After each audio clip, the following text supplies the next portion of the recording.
संदीप का जो एग्जाम्पल है that is a great example as to how your life can change in a moment. Yes, तो sir. Karandeep जहाँ पे पहले जो है कुछ प्राइवेट कॉलेजेस में ऑप्ट कर रहे थे और आज जो है वो एनएलएस बैंगलोर जाने वाले हैं, that is the top law college of the country. So welcome back to law prep tutorial.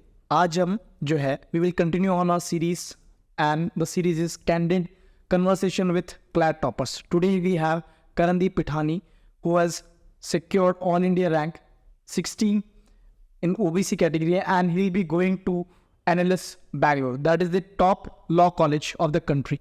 So Karandeep, please give a quick introduction of yourself. Where are you from and from which class you were desirous of opting for law?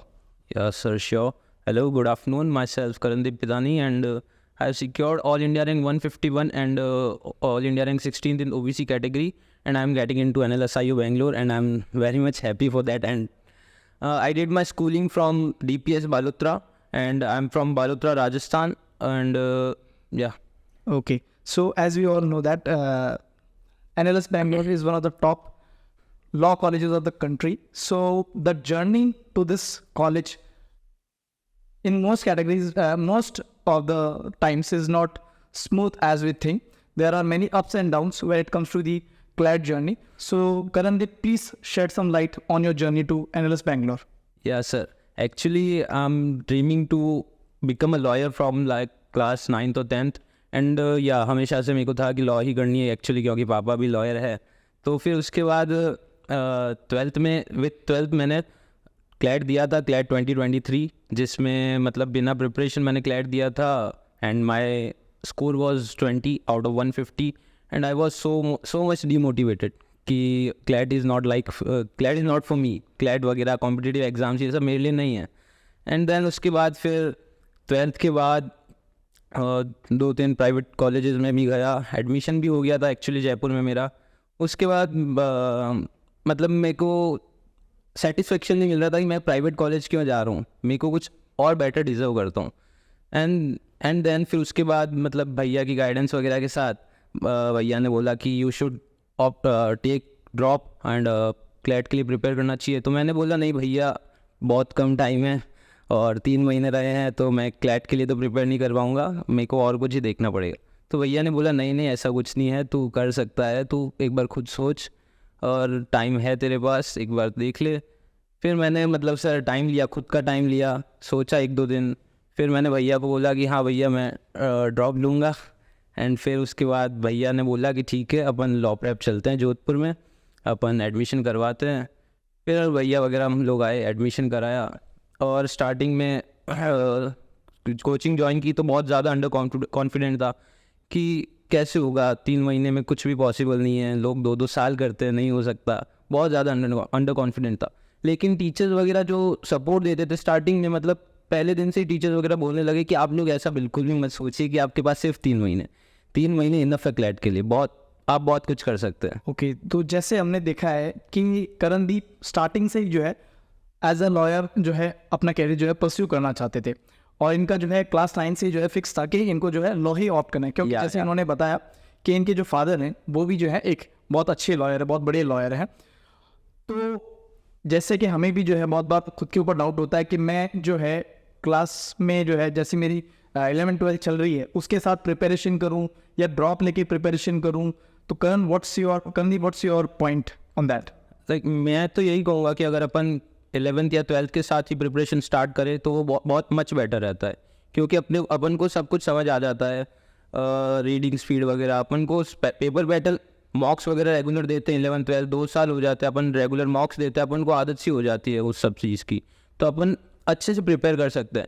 And if उसके बाद भी अगर drop का अगर कोई सोचते हैं तो ऑब्वियसली मैं तो नहीं कहूँगा कि ड्रॉप लेना चाहिए। मैं भी कहीं ना कहीं सोच रहा था कि ड्रॉप वगैरह नहीं लूँ, टाइम वेस्ट होगा, लेकिन मेरा भी डिसीजन सही रहा कि मैंने ड्रॉप लिया and today I am in NLSIU। सो करणदीप की स्टोरी जो है वो एक ऐसी इंटरेस्टिंग स्टोरी है कि इन्होंने जैसे बताया कि मैं जो है प्राइवेट यूनिवर्सिटीज़ में as well as government universities में जो कि जयपुर में है, बैंगलोर में, उनमें मैं गया था और मैंने एडमिशन वहाँ पे ले भी लिया था। लेकिन जब वहाँ पे जाना था, रिपोर्ट करना था, उससे 2 दिन पहले जो है मैंने अपना एडमिशन विड्रॉ किया।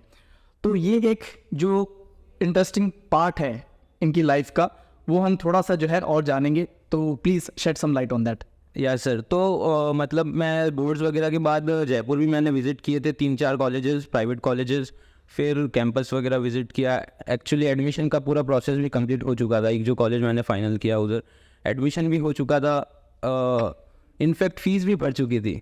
फिर रिपोर्ट करने से 2 दिन पहले पता नहीं मतलब मैं सेटिस्फाई नहीं हो पा रहा था कि यार मेरे को जयपुर भी नहीं जाना है, I should change the city, मैं बेंगलोर चला जाता हूँ इससे बेटर।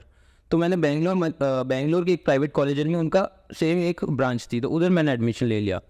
फिर मोस्ट आपकी डेस्टिनी में मतलब बैंगलोर ही लिखी थी, लेकिन बैंगलोर में भी जो है टॉप लॉ कॉलेज लिखी थी। या सर, इसमें most important thing, most interesting part is कि मतलब मैं जब बेंगलोर जाने वाला था तो कॉलेज वालों ने बोला कि आप जितना जल्दी हो सके आ जाइए। तो उस टाइम फिर रिजर्वेशन वगैरह के लिए, ट्रेन के टिकट्स के लिए हम कर रहे थे कोशिश, तो 1 महीने तक कोई भी टिकट्स भी नहीं मिल रही थी। फिर देन भैया का वो गाइडेंस वगैरह, भैया ने बोला तू ड्रॉप ले, तू टाइम ले एंड क्लैट दे। Okay, so your brother has been your guiding angel in this path. उनका बहुत बड़ा रोल रहा है। अगर वो नहीं बोलते तो मैं पता नहीं आज कोई प्राइवेट कॉलेज में होता और आज टॉप लॉ कॉलेज में नहीं होता मैं। तो मतलब कई बार हम ऐसा कह सकते हैं, कई बार ऐसा होता है कि हमारी कैपेबिलिटीज़, हमारा जो पोटेंशियल है वो हमें नहीं पता हो कि हमारे आसपास जो लोग होते हैं उनको पता। तो हमेशा जो है गाइडेंस जो है दैट ऑलवेज वर्क्स, चाहे वो आपके पेरेंट्स दें, चाहे आपके वो ब्रदर सिस्टर दें, या चाहे आपके मेंटर्स दें। तो करणदीप के केस में जो है इनके भैया जो है गाइडिंग एंजल की तरह रहे हैं। या सर, श्योर। जब आपने जो है लॉ पर जब आप आए जी तो सर, आपने जो है क्रैश कोर्स में जो है एडमिशन लिया, तो आप कब आए थे लॉ प्रेप में? मैं नेक्स्ट मंथ मैं अगस्त लास्ट वीक में आया था। मैंने क्रैश कोर्स स्टार्ट हो गया था, उसके 1 वीक लेटर मैंने ज्वाइन किया था। हाँ, अगस्त लास्ट वीक था। ओके, तो आपको कभी सेल्फ डाउट हुआ कि अभी मैं अगस्त में ज्वाइन कर रहा हूँ, दिसंबर में जो है एग्जाम होने वाला है, तो मैं कैसे प्रिपेयर करूँगा, क्या रहेगा, कैसे करूँगा? बहुत ज़्यादा सेल्फ डाउट हुआ था। मतलब बिल्कुल भी नहीं लग रहा था कि मेरे को कोई भी एनएलयू मिलेगा। ये भी नहीं लग रहा था कि मैं एग्ज़ाम क्रैक कर पाऊँगा, नहीं कर पाऊँगा। बहुत ज़्यादा अंडर कॉन्फिडेंट, ऐसा लग रहा था कि ये सब मेरे लिए नहीं है। ओके, तो how did you overcome that fear और under confidence that you had? बस मैं अपने मेंटोर्स की बातें सुनता रहा। मैं अपने मतलब ये बी कॉन्फिडेंट, खुद पे पूरा भरोसा करो, आप बहुत सब कुछ कर सकते हो। तो बस उसी वजह से, एंड कंसिस्टेंट रहा। मैं ऐसा नहीं कि हाँ ठीक है मेरे को नहीं होगा तो मैं नहीं करूँगा, मैंने ट्राई किया।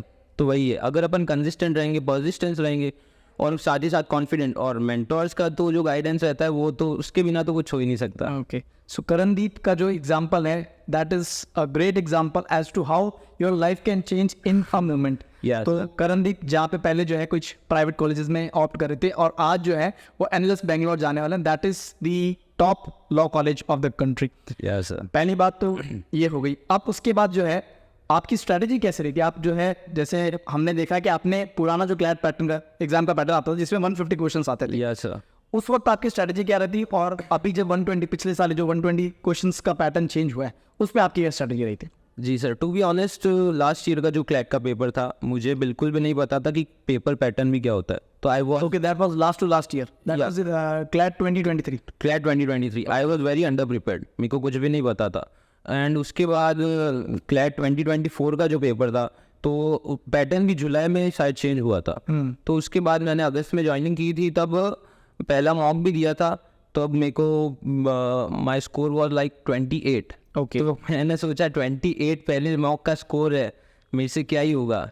तो फिर मतलब मैंने टीचर्स वगैरह को पूछा, पहले मॉक के बाद ही मैंने गाइडेंस वगैरह ली टीचर से। तो टीचर ने बोला कि आप रीडिंग स्पीड आपकी बहुत स्लो है, आप न्यूज़पेपर पढ़ना स्टार्ट करो। तो मेरी रीडिंग स्पीड बहुत स्लो थी। मैं पहले मॉक में 5 सेक्शन में से दो सेक्शन अटैम्प्ट करके आया था। ओके, तो मेरी रीडिंग स्पीड इतनी स्लो थी, तो फिर टीचर ने बोला आप न्यूज़पेपर डेली पढ़ो, आपको स्टार्टिंग में टाइम लगेगा लेकिन धीरे धीरे आप इम्प्रूव कर लोगे। तो मैंने वेरी नेक्स्ट डे पेपर वगैरह पढ़ना स्टार्ट किया। द हिंदू पढ़ता था। तो उसके बाद मैंने एडिटोरियल्स पढ़ना स्टार्ट किया, करंट अफेयर्स वगैरह, न्यूज़पेपर से थोड़ा बहुत न्यूज़ वगैरह। तो ऐसे करके रीडिंग स्पीड मेरी इंप्रूव हुई। तो उसी से मेरी इंग्लिश के लिए वोकैब अच्छी हो गई।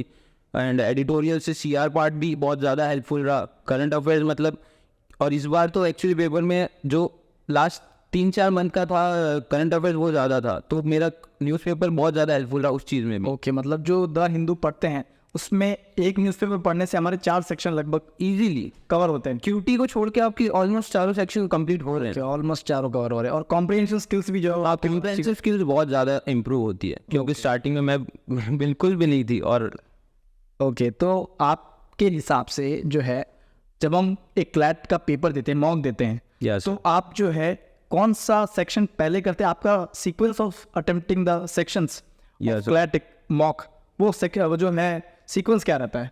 सर मतलब मेरा स्टार्टिंग में मेरा कुछ भी फिक्स पैटर्न नहीं था कि मेरे को पहले कौन सा सेक्शन अटैम्प्ट करना है। मैं मतलब पेपर पहले वही एनालाइज करता था ऊपर से। मेरे को जो लगता था कि ये सेक्शन आज थोड़ा इजी है तो मैं पहले वो अटैम्प्ट करता था, क्योंकि अपन इजी सेक्शन पहले अटैम्प्ट करते तो अपन को कॉन्फिडेंस बिल्ड होता है। तो मेरे को जो सेक्शन पहले इजी लगता था फिर उस पर जाता था। उसके बाद जो थोड़ा सा टफ सेक्शन हो, जो मेरे लिए टफ रहता था, मैं उसको अटैम्प्ट करता था ताकि न्यूट्रल हो जाए, फिर वापस इजी। तो ऐसे करके पहले 4 सेक्शन तो मैं अटैम्प्ट कर लेता था। एंड क्यूटी में हमेशा लास्ट रखता था, क्योंकि मेरी क्यूटी मतलब मैंने आज तक एक भी मॉक में, लॉ प्रेप के मॉक में भी मैं क्यूटी अटैम्प्ट करने से डरता था। लेकिन मैं क्लैट में मैंने सोच के गया था कि मेरे को क्यूटी तो करनी है। इवन अगर मैं सीआर को कोई पैसे छूट रहा है ना मैं छोड़ दूंगा, लेकिन क्यूटी नहीं छोड़ूंगा। ओके, मतलब आप कहना चाहते हैं कि जो लॉ करते हैं या जो लॉ क्लैट के लिए अटेम्प्ट करते हैं, जी सर। वो जनरली वही करते हैं जिनका जो है मैथ्स ठीक होता है। लेकिन मैथ्स एक ऐसी चीज़ है जिसके बिना जो है आपका स्कोर जो है नहीं, वो इम्प्रूव नहीं हो सकता। अगर मैं क्यूटी क्लैट में छोड़ देता ना, मैं बहुत पीछे लैग कर जाता। ओके, बहुत ज़्यादा। अगर कहें कि अगर हम जब खाना खाते हैं तो क्यूटी खाने में एक नमक की तरह है ऑब्वियसली। कि नमक हो ना हो, नमक का इफेक्ट जो है या उसका जो है असर पता चल जाता है। जी सर। तो मतलब ना ज़्यादा ना कम, या सर, सही स्वाद अनुसार। स्वाद अनुसार। ओके, तो आपकी ये तो क्यूटी के रिगार्डिंग हो। क्यूटी में जो है आपने प्रिपेयर अच्छे से किया और रितेश सर ने भी आपकी कही। जी हाँ सर, रितेश सर की गाइडेंस बहुत अच्छी थी। रितेश सर हेल्प करते थे, लेकिन मेरे को ही नहीं हो पाता था क्यूटी। फिर भी मैंने सोचा था कि मैं क्यूटी छोड़ तो नहीं सकता। मतलब ये है कि आप क्यूटी किसी भी जो है चांस पे छोड़ नहीं सकते। छोड़ नहीं सकता था, क्योंकि मेरे को पता था कि मैं अगर क्यूटी छोड़ दूंगा तो बहुत ज़्यादा कंपटीशन है, मैं बहुत ज़्यादा पीछे लैग कर जाऊंगा। ओके, तो आपकी जीके की जो स्ट्रैटेजी है वो कैसे? क्योंकि जीके का ये एक परसिस्टेंट क्वेश्चन रहता है कि हम लोग जीके पढ़ते हैं, क्लैट एक्सप्रेस पढ़ते हैं, सब कुछ हम पढ़ लेते हैं, लेकिन फिर भी ऐसा लगता है कि पता नहीं जीके जो है मॉक में कहाँ से आ जाती है। जीके मॉक में तो सर अपन जो पढ़ते हैं उसी में से आती है। दिक्कत ये होती है कि अपन सोर्सेज बहुत ज़्यादा ले लेते हैं। ओके, लिमिटेड सोर्सेज रखेंगे तो बहुत ज़्यादा हेल्पफुल रहता है। आपके क्या सोर्सेज रहे? मेरे लिमिटेड सोर्सेज ही थे। मैं सबसे पहले तो क्लैट एक्सप्रेस के पे रिलाई करता था। उसके बाद हमारे टीचर्स जो थे मोहित सर, उनकी जो डेली क्लासेस होती थी, एंड ऑनलाइन क्लासेस जो हमको सचिन सर की मिलती थी। मेरे ओनली 3 सोर्सेज थे, उसके अलावा द हिंदू। उसके अलावा मेरा कोई सिंगल सोर्स नहीं था। मतलब आप कहना चाहते हैं कि जीके के सोर्सेज लिमिटेड रखो, उनका रिवीजन बार बार। जितना लिमिटेड होना जीके का सोर्स उतना बेटर है। आपका रिवीजन प्रॉपर होना चाहिए। आप जितना रिवाइज करोगे ना, आपके दिमाग में वो चीज़ बैठ जाएगी कि ये चीज़ है। तो अपन एग्जाम में एक बार अगर अपन ने वो चीज़ मतलब भूल भी जाते ना, तो एक बार देख के अपन को क्लिक हो जाता है कि इसका ये क्या ऐसे मैंने पढ़ा होगा। हाँ, मैंने कहीं पढ़ा है। तो फिर अपना इंट्यूशन भी काम आ जाता है उधर। ओके ओके, ठीक है। और इंग्लिश में आपकी प्रिपरेशन कैसी रही? इंग्लिश में आपने की क्या स्ट्रेटेजी रही थी कि मैं कैसे जो है अटेम्प्ट करूँ, कैसे मैं इंग्लिश में स्कोर अच्छा कर सकता हूँ? इंग्लिश में तो फिर वही कि हिंदू से वोकैब तो इम्प्रूव हो ही रही थी। फिर क्वेश्चंस सॉल्व करने लगा। सोनिया मैम ने बोला था कि सजेस्ट किया था कि आप जीमेट करो, वाइली सॉल्व करो। तो उनके क्वेश्चन मैम ने बोला था, तो वो मैंने लॉ प्रेप से ली, वो सॉल्व करने लगा। तो वो बहुत ज़्यादा हेल्पफुल रही। लॉ प्रेप के मॉड्यूल्स थे, उनके क्वेश्चन मैं सॉल्व करता था। तो बस वही खुद डेली सॉल्व करते रहो, डेली प्रैक्टिस करो, उससे हर चीज़ इंप्रूव होगी। ओके, और एक जो सेक्शन है जो कि बच्चों को बहुत ज़्यादा तंग करता है, जो क्लैट एस्पिरेंट्स को तंग करता है, एक तो जीके और क्यूटी तो हो गया। इसके बाद जो सीआर है, सीआर कई बार जो है बच्चों को लगता है कि हम लोग सीआर में कैसे अटेम्प्ट करें। तो आपका इस पे जो है मतलब what is your point on that? CR मतलब ऐसा कुछ नहीं कि बहुत ज़्यादा डिफिकल्ट है। The thing is CR tricky है। तो अपन को बस वो समझना पड़ता है कि ये घुमा के पीछे, लेकिन अपन समझ सकते हैं। तो सीआर के लिए मैं तो स्टार्टिंग में सीआर बहुत ही बेकार थी। फिर टीचर्स की गाइडेंस, जैसे कि सोनिया मैम भी सीआर में गाइड करती थी, अनुपमा मैम का भी बहुत गाइडेंस रहता था। तो ऐसे ही मतलब टीचर्स में गाइड करते थे। तो वही ओके, सीआर मतलब सर ट्रिकी है, लेकिन ऐसा नहीं है कि इम्पॉसिबल है सीआर सॉल्व करना, बहुत इजीली हो सकती है। ओके, तो जैसे ही आपने बताया कि आपने अगस्त में जो है आपने एडमिशन यहाँ पे लिया था एलपीटी में। जी why did you choose LPT? क्योंकि सर मेरे को मतलब हमेशा देखा था कि एलपीटी का रिजल्ट अच्छा है। मैंने इंक्वायर भी किया था बहुत सी जगह।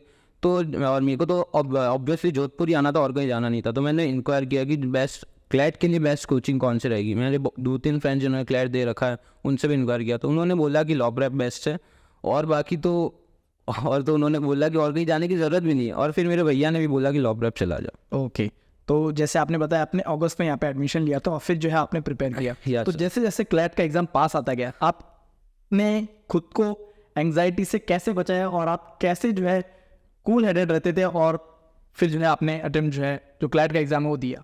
सर एक मेरी सीक्रेट स्ट्रेटेजी थी, मतलब जो मैं जिस दिन मैंने कोचिंग ज्वाइन की थी ना, उसी दिन मुकुल सर वगैरह सब ने बोला था आप मेडिटेशन स्टार्ट करो, और मैंने मेडिटेशन पहले दिन से स्टार्ट किया और वो बहुत ज़्यादा हेल्पफुल रहती है। मतलब रोज़ उठते ही कुछ नहीं करने से पहले आप मेडिटेशन करो, जस्ट फॉर 5 to 10 मिनट्स करो, बहुत ज़्यादा हेल्पफुल रहती है। आप काम माइंड रहते हो, आप मतलब कितनी भी कैसी भी बेकार सिचुएशन आप उसको हैंडल कर सकते हो। जब दिमाग सही रहेगा, काम माइंडेड होगे, कूल माइंडेड होगे, तो आप सब कुछ कर सकते हो। ओके, जो आपकी क्लैट की जर्नी जो है बहुत शॉर्ट है लेकिन बहुत इंटरेस्टिंग है कि इंटरेस्टिंग है। तो अगर देखा जाए तो इनकी क्लैट की जो जर्नी बहुत ज़्यादा शॉर्ट भी है और कह सकते हैं लंबी भी है, बहुत ज़्यादा लॉन्ग भी है। लॉन्ग कैसे है कि इन्होंने जो है he was a dropper and then he opted for CLAT, so ये one CLAT and that was unprepared and he prepared well and then he is now here and he will be going to NLS Bangalore. Yes. So the question is that कि हमें कई बार ये लगता है कि हम लोग प्रिपेयर कर रहे हैं तो there must have been some high points and some low points. What was your lowest point in this CLAT journey? Sir journey में ऐसा मतलब लोएस्ट पॉइंट तो स्टार्टिंग से बहुत लो ही था मैं, क्योंकि मेरे को ये लगता था कि नहीं हो सकता है, बस वही कि मेरे से नहीं होगा। इवन द सबसे लोएस्ट पॉइंट था क्लैट 2024 3 दिसंबर को था और 2 दिसंबर की रात। Okay. इतना एंग्जाइटी, नींद नहीं आ रही थी मेरे को, टू बी ऑनेस्ट मेरे को नींद भी नहीं आ रही थी रात को। मैंने घर वालों से बात की, फ्रेंड से बात की, मेरे को बहुत ज़्यादा एंग्जाइटी हो रही थी कि कल क्लैट का पेपर है, मेरा फ्यूचर कल ही डिपेंड करेगा कि मेरे फ्यूचर में आगे क्या है, मेरा करियर वगैरह कल मतलब D day है। ही दे था। Okay. तो बस वही Okay. वो लोएस्ट पॉइंट था, लेकिन उसको भी ओवरकम कर सकते हैं अपन को बस कॉन्फिडेंट रहना है। एंड आपको जब लगे ना कि आपको बहुत ज़्यादा एंग्जाइटी वगैरह हो रही है, आप घूमो फिरो, हर टाइम पढ़ाई मत करो, खुद को भी टाइम दो, फ्रेंड्स के साथ टाइम स्पेंड करो, घर वालों से बातें करो, चिल करो। मतलब पढ़ाई तो करनी है लेकिन पढ़ाई के साथ सब कुछ। मैं मतलब sir to be honest 7 to 8 hours ही पढ़ता था मेरे पास, जबकि टाइम तो बहुत कम था, लेकिन मैं कोचिंग को मिला के 7 to 8 आवर्स ही पढ़ता था एक दिन में। उसके अलावा मुझसे ज़्यादा, क्योंकि मैं उससे ज़्यादा मेरा माइंड रिटेन ही नहीं कर सकता था। ओके। मैं उतना ही पढ़ाई करता था, फिर उसके बाद मैं फ्रेंड्स के साथ चिल करता था, बातें घर वालों से, बस ऐसा। मतलब पढ़ाई करो तो पूरी करो, हाँ। मजे करो तो पूरे करो। ओके, तो जब कभी भी आपको जो है कभी ऐसा लगता था कि मुझे एंग्जाइटी हो रही है तो मुझे क्या करना चाहिए, तो आप क्या करते थे? मैं मतलब कभी भी ऐसा लगता था ना कि मेरे को एंग्जाइटी वगैरह हो रही है, या तो मतलब मैं सॉन्ग सुनना चालू कर देता था, मूवी या सीरीज, नहीं तो बेस्ट ऑप्शन है अपने फ्रेंड से बात करो। अच्छा, जैसे आप वेब सीरीज स्टार्ट करते थे तो ये सच में सब कुछ देख लेते थे या फिर थोड़ा नहीं, मतलब मैं बिंज वॉच तो कर नहीं सकता था ऑब्वियसली, क्योंकि मेरे पास बहुत कम टाइम था, तो मैं बिंज वॉच तो मेरे पास ऑप्शन ही नहीं था। ओके, थोड़ा बहुत देख लिया माइंड रिफ्रेश करने के लिए। ऐसा नहीं कि आप देख रहे हो तो पूरे टाइम देखते रहो और पढ़ाई छोड़ ही दो, पढ़ाई भी करनी है, लेकिन साइन का मतलब एक एक अपनी प्लेस है। हाँ, सब चीज़ को बराबर टाइम दो। बराबर टाइम। ओके, तो जैसे अभी हमने देखा कि आप एंग्जाइटी कैसे कर लो, ये तो हो गया लोएस्ट पार्ट। हाईएस्ट पॉइंट आपका रहा होगा जैसे जिस दिन आपका रिजल्ट आया? Highest point obviously sir result वाला दिन, रिजल्ट 10 दिसंबर रात को 7-8 बजे थे, रिजल्ट आया था घर पे, इवन फंक्शन भी था। तो मतलब जो घर पे माहौल था, खुशी का माहौल, घर वाले सब मतलब इतना, सर घर वाले मेरे को बोल रहे कि यार हम we are proud of you, मतलब सुन सुन के कांग्रेचुलेशन, इतना मतलब हैप्पी फील हो रहा था कि यार इससे बेस्ट फीलिंग तो कुछ ही नहीं है। अच्छा, इफ़ यू आर कंफर्टेबल, वो फंक्शन कौन सा था? एक्चुअली वो फंक्शन था मेरे मामा की 25th एनिवर्सरी का फंक्शन था। Okay. तो बहुत ज़्यादा गेस्ट वगैरह भी इकट्ठे हो रखे थे, एंड उस फंक्शन में स्पॉटलाइट मामा मामी की जगह मुझ पे आ गई थी। तो मतलब जो है आपने जो ग्लैमर है उस फंक्शन का, उस एनिवर्सरी का आपने छीन लिया। जी sir, obviously for the good reason, for the good reason. तो आपने जैसे 10th जो है दिसंबर को क्लैट का जो है एग्जाम का रिजल्ट आया, यस सर। उसके बाद में आपने क्या किया? मतलब आपने जैसे अभी हम जनवरी, फरवरी, मार्च, अभी मार्च में, तो आपने इन 3 महीने में क्या किया है? कुछ नहीं, बस मतलब मैं वही, मेरा रूटीन वगैरह सब खराब हो गया था, लेट उठना। जैसे प्रिपरेशन कर रहा था तब तो एक मैंने प्रॉपर स्केड्यूल बना दिया था कि मेरे को इस टाइम उठना, इस टाइम सोना है, लेकिन वही प्रिपरेशन के बाद फ्री बैठे घर पे सही फिर भी जो है वो वर्थ इट लगता है। वर्थ इट लगता है, क्योंकि अब अपन को पता चीज चाहते थे वो मिल मिल चुकी है। हाँ। लेकिन उसके बाद फिर हाँ, ऐसा नहीं है कि आप पूरे केयरलेस बन जाओ, लेजी हो जाओ। इसके बाद प्रिपरेशन के बाद खुद को भी टाइम दो, जैसे कि आप जिम वगैरह जा अगर आप सकते हो। कुछ ऐसा अगर आप करते भी हैं तो घर वाले भी जो है कुछ बोलते नहीं। हाँ, फिर बैठे ये इसके बाद तो घर वाले कुछ नहीं बोलते हैं। ओके, घर वाले नहीं बोलते कि यार अगे यार you get to flex a lot. Okay, तो जैसे हमने अभी देखा, तो आप जो है जैसे आप बता रहे थे you are from Balotra, Yes, sir. लोग जो है they are not from Jodhpur और they are not from the particular LPT in which they are taking coaching, many are from other cities. Yes sir. तो आपको कई बार ऐसा लगा होगा कि अदर सिटी दूसरी सिटीज है तो होम सिकनेस जैसा कुछ कभी फील हुआ? होम सिकनेस सर ऑब्वियसली होती है। अपन पूरे टाइम घर पे रहते थे, पेरेंट्स के साथ रहते थे, और एकदम से मतलब जस्ट नेक्स्ट दिन अपन को अगले दूसरी जगह रहना है, वो भी दूसरे लोगों के साथ, हॉस्टल में, पीजी में, तो लगता है होम सिकनेस यार कि घर वालों की याद आ रही है, ये हो रहा है। लेकिन वो सब चीज़ें तो हो जाती है, धीरे धीरे ओवरकम हो जाती है, क्योंकि अपन प्रिपरेशन में बिजी हो जाते हैं, नए फ्रेंड्स बन जाते हैं, तो ये चीज़ें ओवरकम हो जाती। तो अगर कोई ये सोचता है ना कि मैं मतलब दूसरी सिटी है तो मैं नहीं जाऊँ, मैं ऑनलाइन क्लास लूँ, तो नहीं, आप जा सकते हो। You can opt for offline classes, उधर जाके आप हॉस्टल पीजी में रहो ना, क्या दिक्कत है? Okay, so he has told a very good thing. A ship is safest in the harbor, but that is not what is meant for. मतलब शिप जो है हार्बर में सबसे सेफ रहती है, Yes. लेकिन कश्तियां जब तक समुद्र से लहरों से टकराएगी नहीं जब तो तक अपन कंफर्ट जोन नहीं छोड़ेंगे ना, तब तक कुछ तब तक कुछ नहीं होगा। Okay, so Karandeep, any good memory that you have with LPT? हमारी जो प्रिपरेशन, ऐसी कोई यादगार कुछ इंटरेस्टिंग स्टोरी जैसे आपके पास हो तो प्लीज शेयर। मेरी इंटरेस्टिंग स्टोरी एक्चुअली सर आपके साथ ही है। एक तो कि मैं जब क्लासेस होती थी सर्वर सर की लीगल की क्लासेस लेते थे सर आप, तो मतलब मेरे बाल लंबे हैं, तो सर मेरे को पॉइंट आउट करते थे कि बाल कब कटाएगा, क्लैट के बाद ही कटाएगा क्या, कि क्लैट क्रैक होगा फिर ही कटाएगा क्या? तो सर बाल तो देखो मैंने अभी भी कटाए। अभी तो है बाल कटवाने के लिए वैसे जो है जनरली पेरेंट्स और टीचर्स कहते हैं बाल जो है वो शॉर्ट और ट्रिम्ड होने चाहिए, लेकिन जब आप एनालिस्ट जैसी कॉलेज में जा रहे हैं, एनालिस्ट जैसी यूनिवर्सिटी में जा रहे हैं, तो आपको कोई नहीं कहता कि आपके बाल लंबे हैं या छोटे हैं। That doesn't matter, Yes. And in the end what matters is your potential, what matters is your capability sir. That is बहुत सी बार ऐसा होता है कि अपन को अपना पोटेंशियल नहीं पता होता, अपनी कैपेबिलिटीज़, लेकिन अपने आसपास के लोगों को जो अपन को डेली देखते हैं, अपने घर वालों को, अपने मेंटोर्स को, टीचर्स को, उनको पता रहता है कि ये बच्चा क्या कर सकता है। इसीलिए तो उन पे अगर वो कुछ कह रहे हैं ना, तो अपने अच्छे के लिए ही कह रहे हैं, तो उनको सुनना चाहिए अपन को। okay. So we will end this podcast, we will end this conversation with Karandeep here itself, and we wish him all the best for his future endeavors, which he will be going through in when he goes to NLS Bangalore. NLS Bangalore में जब ये जाएंगी तो वहाँ पे there will be plethora of opportunities waiting for him in form of law firms, in form of internship at various courts, such as courts including Supreme Court as well. So we wish him all the best, and you can wish him all the best too.